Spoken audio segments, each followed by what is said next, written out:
Morning दोस्तों, चाय पे चर्चा में मैं कमलेश नथानी आपका फिर से एक बार स्वागत करता हूं। दोस्तों, आज की मॉर्निंग टॉक मैं उन लोगों को समर्पित करना चाहता हूं जो कि सैलराइज पर्सन यानी कि नौकरी करने वाले लोग हैं। जो लोग कहीं ना कहीं सरकारी दफ्तर हो या प्राइवेट कंपनी, एनजीओ फील्ड हो या फिर कॉर्पोरेट फील्ड, कहीं ना कहीं जो लोग जॉब कर रहे हैं, आज की मॉर्निंग टॉक हम उनको समर्पित करते हैं। दोस्तों, आपने कभी ना कभी ये कंपैरिजन जरूर की होगी कि आप जिस जगह पे, जिस ऑफिस में काम कर रहे हैं, उस ऑफिस में आपका मैनेजमेंट आपसे ज्यादा आपके साथी कर्मचारी यानी कि आपके कलीग को ज्यादा तवज्जो क्यों दे रहा है। कोई भी जिम्मेदार काम हो या भी कोई भी कॉन्फिडेंशियल बात हो, वो आपके अलावा आपके साथी कर्मचारी को क्यों चुनता है, और ये बात आपके मन मस्तिष्क पर जरूर असर करती है। तो दोस्तों, ऐसा क्यों होता है? ताकि आप देख रहे हैं कि आपकी और उसकी क्वालिफिकेशन भी सेम है, आपका और उसका अनुभव भी सेम है, आपका और उसका सीनियरिटी भी सेम है, फिर भी बॉस या मैनेजमेंट आपके मुकाबले उसको ज्यादा तवज्जो क्यों दे रहा है? दोस्तों, ये चीज जब हम फील करते हैं तो थोड़ा डीमोटिवेशन भी आता है, मगर ये डीमोटिवेशन क्यों आता है और इसके पीछे का राज क्या है, तो ये जानने के लिए मैं आज आपको एक छोटी सी कहानी सुनाने जा रहा हूं। दोस्तों, किसी एक राज्य में मानसिंह नामक एक राजा राज करता था। राजा मानसिंह को घोड़े पालने का बहुत बड़ा शौक था। उसके अस्तबल में बहुत ही अच्छे अच्छे नस्ल के घोड़े मौजूद थे।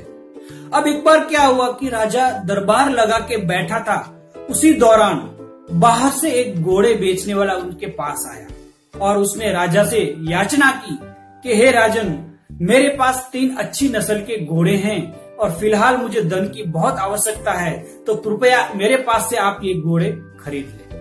राजा ने अनुमति दी। तो जैसे ही अनुमति मिली, उस घोड़े बेचने वाले ने अपने पास रखे 3 घोड़े राजा को दिखाए।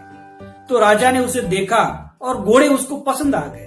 तो उसने पूछा कि बता, मैं ये घोड़े खरीदना चाहता हूं, मगर तूने इसकी क्या कीमत तय की है? तो जैसे ही राजा की आज्ञा हुई तो उस घोड़े बेचने वाले ने कहा कि हे जहांपना, ये जो पहले नंबर वाला जो घोड़ा है उसकी कीमत है 50,000 दिनार, और जो दूसरे नंबर वाला जो घोड़ा है उसकी कीमत है 1,00,000 दिनार, और ये जो तीसरे नंबर वाला जो घोड़ा है इसकी कीमत है 1,50,000 दिनार। राजा ये सुनकर आश्चर्यचकित हो गया और उसने घोड़े बेचने वाले से प्रश्न किया कि ये तीनों घोड़े तो एक ही नस्ल के हैं, तीनों की कदकाठी भी एक है, तीनों का रंग भी एक है, तो फिर ये तीनों में जो इसकी कीमत है उसका मूल्य में इतना अंतर क्यों है? तो राजा के इस प्रश्न के उत्तर में घोड़े बेचने वाले ने बड़ी विनम्रता से कहा कि हे राजन, इसकी कीमत, इन तीनों घोड़ों की कीमत उसके अंदर जो विशेषता है उसके मुताबिक तय की गई है। हे राजा, जो आपको मैंने पहले नंबर वाला घोड़ा दिखाया जिसकी कीमत 50,000 दिनार है, तो इस घोड़े की यह विशेषता है कि यह घोड़े को आप जब भी चाहेंगे आप उस पर सवार होंगे, मगर वो घोड़ा वही करेगा जो उसके मन में ठाना है। आपको जहां पे भी जाना होगा, अगर आप उसको लेके जाएंगे, अगर उस घोड़े की मर्जी हुई तो वो चलेगा, वरना उसको जो मन में आएगा वही काम वह घोड़ा करेगा। और जो दूसरे नंबर वाला घोड़ा है उसकी विशेषता यह है कि आप उनको जितने भी सूचना देंगे, आपके जो भी ऑर्डर मिलेंगे उसके मुताबिक ही वो काम करेगा। आपको जहां पे भी जाना है, कहीं पे भी आपको आना जाना होगा, आपका सफर तय करना होगा, तो जितना आप उसको ऑर्डर करेंगे वही घोड़ा उतना ही चलेगा। इसके ज्यादा वो अपने आप कुछ भी निर्णय नहीं ले सकता। और हे राजन, जो तीसरे नंबर वाला घोड़ा है जिसकी कीमत 1,50,000 दिनार है, उस घोड़े की यह विशेषता है कि ये घोड़ा आपको कहीं पे भी जाना होगा, किसी भी परिस्थिति में जाना होगा, वह घोड़ा हमेशा तैयार रहेगा। अगर आप पे कोई भी मुसीबत आती है, आपके राज्य पे कोई मुसीबत आती है तो उसको निपटने के लिए वो घोड़ा सदा तैयार रहेगा और आपके मान मर्तबे में, आपकी इज्जत में कोई भी दाग लगने वो कभी नहीं देगा। और आप उसको बोलेंगे नहीं, फिर भी उसको लगेगा कि आपको उसकी जरूरत है, तो वो घोड़ा अपने आप स्वयं संचालित आपको वो सफर तय करने में मदद करेगा। दोस्तों, यह कहानी यहां पे खत्म होती है, मगर हमारा जो आज का सवाल था कि जैसे हम ऑफिस में कंपैरिजन तो करते हैं कि हमारा मैनेजमेंट हमारे अलावा हमारे साथी कर्मचारी को ज्यादा तवज्जो क्यों दे रहा है।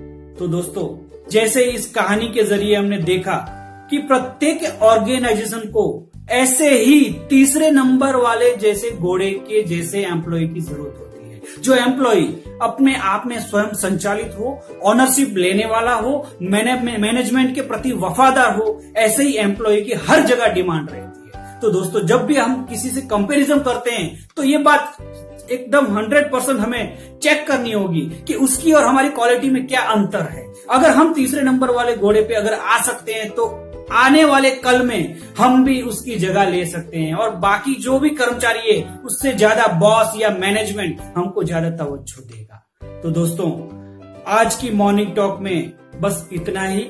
अगले मॉर्निंग टॉक में हम जरूर मिलेंगे, मगर दोस्तों इससे पहले इस वीडियो के अंदर नीचे जो दिया गया लाल बटन आप दबा के सब्सक्राइब करिए और ये वीडियो अगर आपको अच्छी लगी हो तो कमेंट करिए, लाइक करिए और अपने दोस्तों को ज्यादा शेयर करिए। धन्यवाद, शुक्रिया, आभार।